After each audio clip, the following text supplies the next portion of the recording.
से कोई नहीं आया और तुमने मुझे कैसे जागृत कर दिया है। अब तक रघु और मोहन को पूरा विश्वास हो चुका था कि यहाँ पे सच में एक भूत है। रघु ने हिम्मत जुटाकर पूछा, हमने आपका क्या बिगाड़ा है? हम तो बस यहाँ साहस आजमाने आए थे। यह हवेली मेरी मौत का गवाह है। कई साल पहले मेरे पति ने मुझे यहाँ मार डाला। हाँ, तब से मेरी आत्मा यहाँ भटक रही है। मैं इस जगह से किसी को जाने नहीं देती हूँ जो मुझे जगाता है। अब तक मोहन और रघु दोनों ही कांपने लगे थे। मोहन ने कांपते कांपते पूछा, हमें माफ कर दो।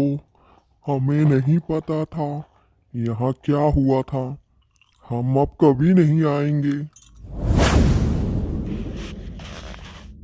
आत्मा थोड़ी देर चुप रहती है। आत्मा ने एक गहरी सांस ली और कहा, ठीक है, ठीक है, तुम जा सकते हो, लेकिन याद रखना इस हवेली में फिर कभी कदम मत रखना।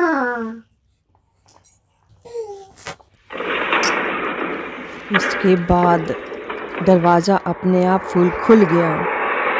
रघु और मोहन भागते हुए हवेली से बाहर निकले। जब वे गांव वापस पहुँचे तो उन्होंने किसी को कुछ भी नहीं बताया।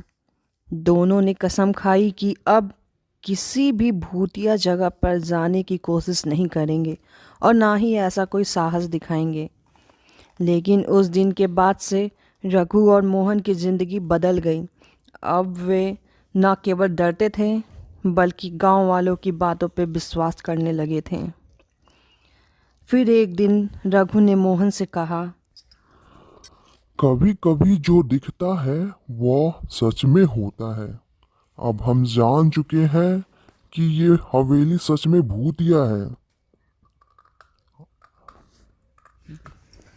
और इस तरह से बड़ा गांव की हवेली की भूतिया कहानी अब और भी ज़्यादा चर्चित हो गई।